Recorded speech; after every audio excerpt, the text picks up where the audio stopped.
फार गोड कविता होती ती. पाणी पाणी पाणी आणि पाणी पाणी, पाण्याविना कशा साऱ्या दिशा अनवाणी. म्हणजे पाणी आहे तर आनंद आहे.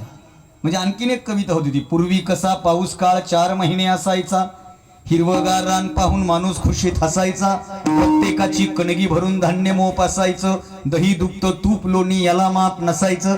आता मात्र एवढ्या तेवढ्या पावसा वाचून सारं चित्र पालटलंय, आणि गाव पण हरवल्यानं माणूस पण गारटलंय. 2-3 गोष्टी संपत गेल्या दादा. पाणी नसेल तर आपल्या जीवनात आनंद नाही. आता पाणी निर्माण करण्यासाठी किंवा पाणी उपलब्ध करण्यासाठी वेगवेगळी मार्ग आहेत बघा, तुम्ही मन लावून ऐका. अगोदरच्या काळामध्ये बाबा घरोघरी विहिरी असायच्या, आडं असायचे. म्हणजे आमची आजी सांगायची, आमची आजी, माझ्या आजीचा सासरा म्हणजे माझा कोण पंजा ना, माझ्या पंजाला तहान लागली आणि पंजा असा आला बाहेरून म्हणला पाणी दे. माझ्या आजीच्या सासूला थोडासा वेळ लागला पाणी आणायला. त्याला एवढा राग आला की त्यानं हातात पार घेतली आणि ते पाठीमागं गेलं वाड्याच्या, आणि वाड्याच्या पाठीमागं जाऊन आडच खोदून आलं. असं जुने लोक सांगायचे. एक जण म्हणला काही सांगता का, कुठं माणसाला आड खोदणं होतं का? मी म्हणलं आड खोदला असेल नसेल, पण त्या काळामध्ये पाण्याची पातळी पण लई वर होती, त्याच्यामुळे जास्त कष्ट करावे लागले नाही. सध्या 2 पातळ्या लई खाली गेल्या. एक पहिली पातळी पाण्याची आणि दुसरी पातळी माणुसकीची. दोन्ही पातळ्या आता फार खाली गेल्यात महाराज. आता आपल्याकडं पाणी घ्यायला आड, बोर, आड, विहीर हे फार लांब झालं. आपल्याकडं पाणी घ्यायचा एक सोपा मार्ग आहे, बोर घेणं. बोर कळतं ना, बोर घेणं म्हणजे घ्या म्हणते बोर. ते आंध्र प्रदेशचे लोक बोलवा आणि त्यांच्याकडून बोर घ्या. आणि ते बोर घेण्याच्या अगोदर आणखीन एक मधला मार्ग आहे, ते पानाडे हुडकायचा बघा. पानाड्याशिवाय त्याला बोलवा, मग ते काही तर मंत्र हाणतंय. हो का नाही? मला तर एका गावात मुक्काम पडला आणि मी सकाळी उठलो, ते म्हणलं चला महाराज शेताकडं. म्हणलं चला जाऊ काय. आणि शेताकडे जाता जाता ते म्हणलं महाराज तुम्ही पायाळू आहे का? मला आलं टेन्शन, कारण तोपर्यंत श्रीफळ मिळालेलं नव्हतं. माझ्या टोकुऱ्यात एकच, ह्या गावात काय फक्त पायाळूला देतात का काय बाबा? मी म्हणलं का विचारताय? नाही म्हणे तुम्ही पायाळू असाल. बघा मी काय सांगतोय तुम्हाला, शेतामधलं जरा दाखवायचंय, कुठं पाण्याचा पॉईंट तुम्हाला कळला तर कळला. आता महाराज मी जरा खरं बोलणारा माणूस आहे, देवानं मला ती कला दिली बरं, मला पाणी कळतंय बाबा. हो खरं मला पाणी कळतंय, पण देव नुसती कला देऊन ग बसत नाही, खोड देतय. देवानं मला कला दिली, मला पाणी कळतंय, आणि माझी खोड अशी आहे, मी ज्याच्या वावरात बघतो त्याच्या वावरातलं मला पाणी कळतंय, पण मी बघितलं की ते बाजूच्या वावरात पळतंय. फक्त एवढाच घोटाळा आहे, पण कळतंय. आता पानाडी आला, पानाड्यानं जागा दाखवली, नीट आहे का? बोर घ्यायला सुरुवात झाली, मशीन सुरू झाली. पुन्हा ते नारळ फोडतात ना बोर घ्यायच्या आधी, ते विले डेंजर कार्यक्रम गणेश भाऊ, नारळ फोडायचा. माझा एक जवळचा मित्र म्हणला, अविनाश ये बरं तुझ्या हाताने एक श्रीफळ वाढवायचे आहे. अरे बाप म्हणलं, मला एवढी इज्जत. एरी मला आव्याशिवाय बोलत नव्हतं ती. मी बी आपलं फॉर्म मध्ये गेलो, हातात नारळ घेतला, नारळ फोडणार इतक्यात त्याला म्हणलं माझ्या हाताने कसं काय नारळ फोडायला? ते म्हणला यदा कदाचित जर बोर फेल गेला तर काहीतरी कारण असावं, म्हणून एक नारळ तुझ्या हाताने फोडायचे. मी त्या दिवशीपासून नारळ फोडण्यापेक्षा नारळ घेण्यावर भर दिलाय.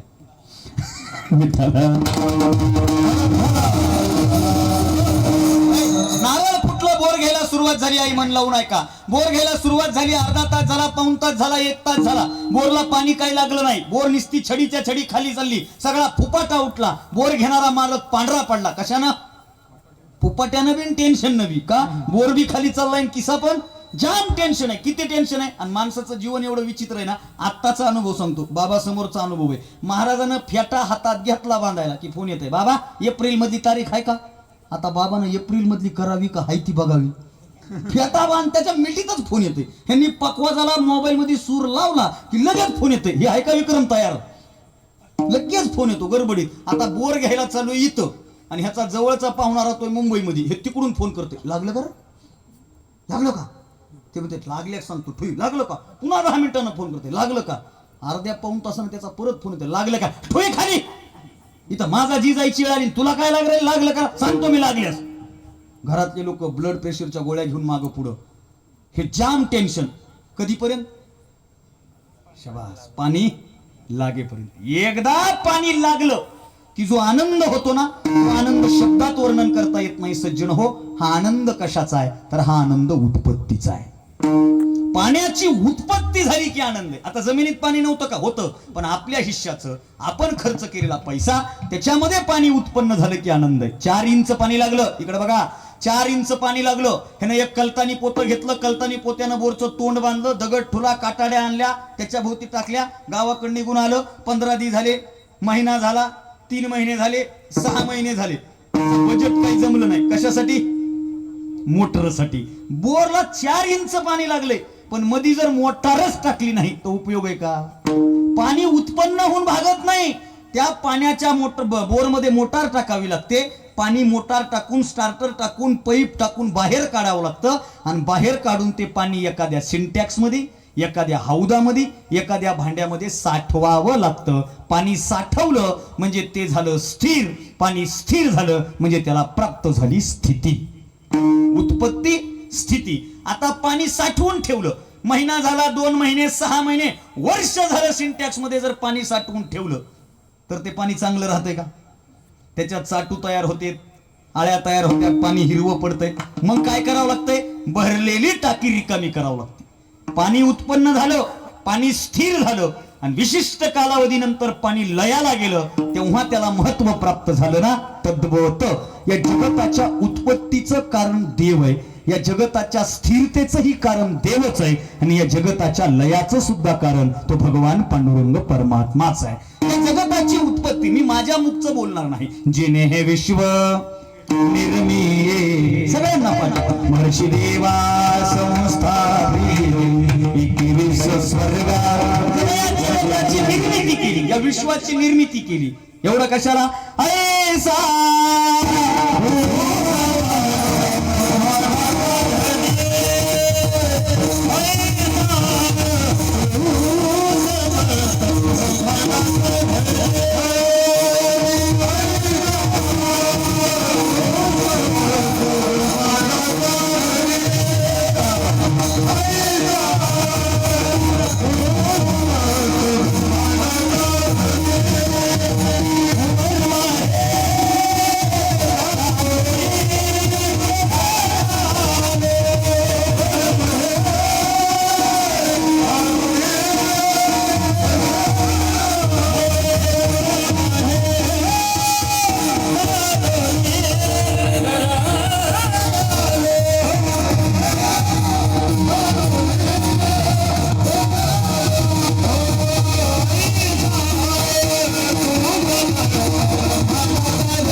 किंवा वर्म हे जाणून शरण आलो. या जगाचा, ब्रह्मांडाचा तो धनी आहे.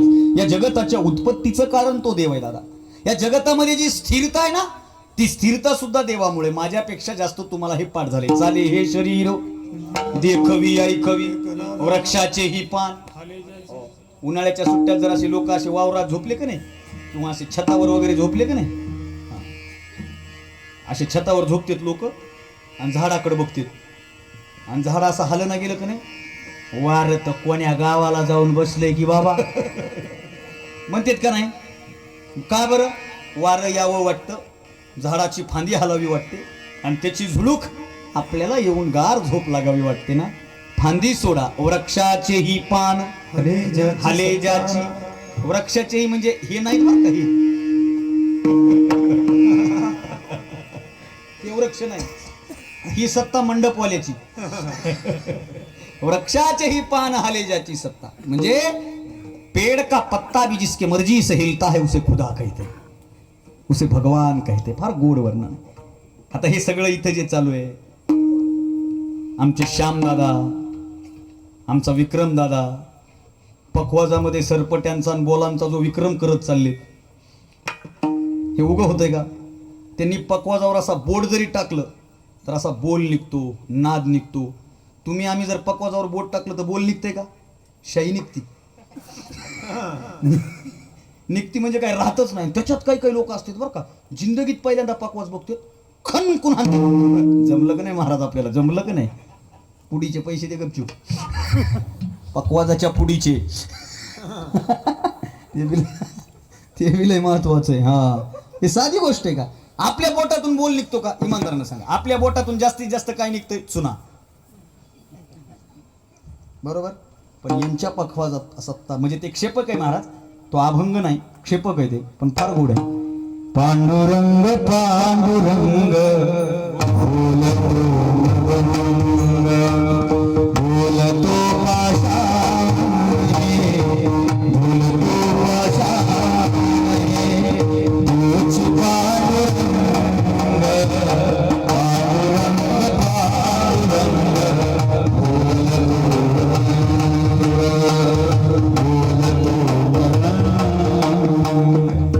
बोलतो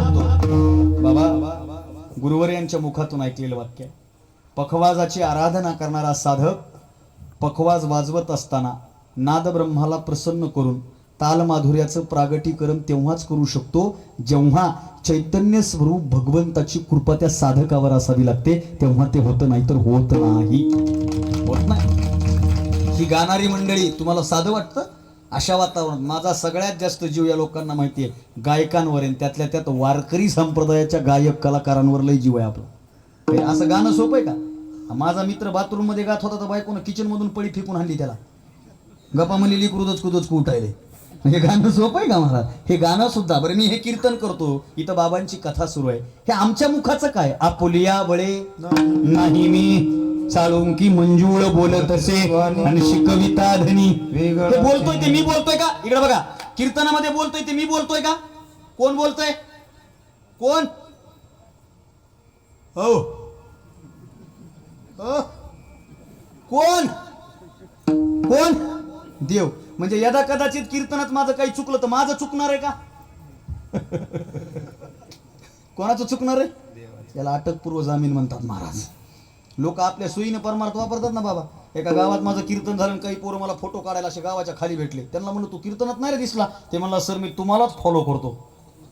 म्हणलं कुठं करतो? इंस्टाला करतो का कुठं करतो? तो म्हणला नाही नाही, तुम्ही काय म्हणले? पकवाजाचा पकवाज वाजवणं देवाच्या हातात, गायकाचं गायन देवाच्या हातात, तुमचं बोलणं देवाच्या हातात. तसं आमचं कीर्तनाकडनं येणं देवाच्या हातात. असो, मला सांगायचंय काय, या जगतामध्ये जी काही क्रिया घडते ना, या जगतामध्ये जी काही स्थिरता आहे ना, ती देवामुळे, हे आमच्या संतांचं सांगणं आहे. आणि या जगताच्या लयाचं कारण सुद्धा तो भगवंत आहे. म्हणून असा रुक्मिणी प्राणसंजीवन प्राणसखा कृपाळू भगवान पांडुरंग परमात्मा, ऐका, तो भगवंत आहे. त्या भगवंताचा अप्रोक्षत्मान ज्ञान, ज्ञान म्हणजे ओळख करून देणारी सकल संत मांदी आली. बाबा जबाबदार पूर्वक बोलतो, कारण हा संतांचा उत्सव आहे, आपल्या सगळ्यांना ज्ञात आहे. श्री संत भगवान बाबा व वामन भाऊ यांच्या पुण्यतिथी निमित्तानं आपल्या गावामधला हा अखंड हरिनाम सप्ताह आहे. आणि हे जे देवस्थान आहे, हा जो गड आहे, या गडाच्या मंदिरामध्ये आता गेल्याच्या नंतर सगळी संतांच्याच मूर्त्या आहेत आणि तिथं गेल्याच्या नंतर वातावरण प्रसन्न आहे. आपण सगळेजण इथं संतांच्या पुण्यतिथीचा महोत्सव करायला आलो. त्याचं कारण असं आहे, संतांच्या पुण्यतिथीचा महोत्सव फक्त हरा मासाची माणसंच करतात असं नाही, भगवंत सुद्धा त्या महोत्सवामध्ये स्वतः सहभागी होत असतो. ही वारकरी संप्रदायाची धारणा आहे. आपल्याला देव कळाला, कोणामुळे कळाला? संतांमुळे कळाला. ज्ञानोबाराय नसते, तुकोबाराय नसते, नादबाबा नसते, नामदेव महाराज नसते, ऐश्वर्य संपन्न भगवान बाबा नसते, वामन भाऊ नसते, केहाळकर बाबा नसते ना, तर आपल्याला देव काय आहे हे समजला नसता. मी जबाबदार पूर्वक बोलेल, आपल्याला जी देवाची ओळख करून दिली ना, ती संतांनी करून दिली. आणि वर्तमानात ओळखीचा जमाना आहे. सध्या ओळखीशिवाय काय हलते का? पान तरी हलते का? आपल्या बी क्षेत्रामध्ये काय ओळखच आहे. तो काळ गेला. जुन्या काळात अनोळखी माणसाला सुद्धा लोक बोलायचे का नाही? हे जुन्या म्हाताऱ्याला विचारा, इष्टीत बसली आणि निघाले की बाजूच्याला राम राम, कुठले? ते म्हणला लोणारचा आहे. बरं बरं बरं, कुठं निघाले? ते म्हणला इकडं परभणीला चाललोय. बरं बरं बरं, मग लोणार मध्ये गाव? मग त्यानं आपलं बाजूचं एखादं गाव सांग. बरं बरं बरं बरं, मग ते पलीकडल्या गलीतला मोहनराव कोण आहे तुमचा? ते मला आमच्या गावात मोहनरावच नाही. अरे ते पलीकडल्या गावचा आहे काय की? मग हा गप्पा हाणायच्या, काय करता शेती बिती, लय गप्पा हाणायच्या, मस्त गप्पा हाणायच्या. आणि गप्पा हाणणाऱ्याला इथं उतरायचं होतं, कुठं? मंठ्याला. आणि मंठा आला की ते मला चला येऊ का, ओळख राहू द्या बरं का, हा लक्षात ठेवा, तळणी येऊन बसलो होतो, ओळख राहू द्या, हा माणसाने ओळख ठेवली पाहिजे, हा येऊ का मग. आणि कुठं पोरगी असली तर बघा यंदा पोराचं करायचंय असं म्हणायचे लोक, उतरायचे गडबडीत. म्हणून सुईरी व्हायच्या अगोदर. आता आता ओळखीच्याला बोल ना तू, हा बोललीत ओळखीच्याला, ह्याच्या शेजारी तुमच्या गावचं ते काय की आमचं गाव लय मोठं आहे. अरे ओळखीच्याला लोक बोलणार महाराज लय अवघड आहे. तसं ऐका आता मला ओळख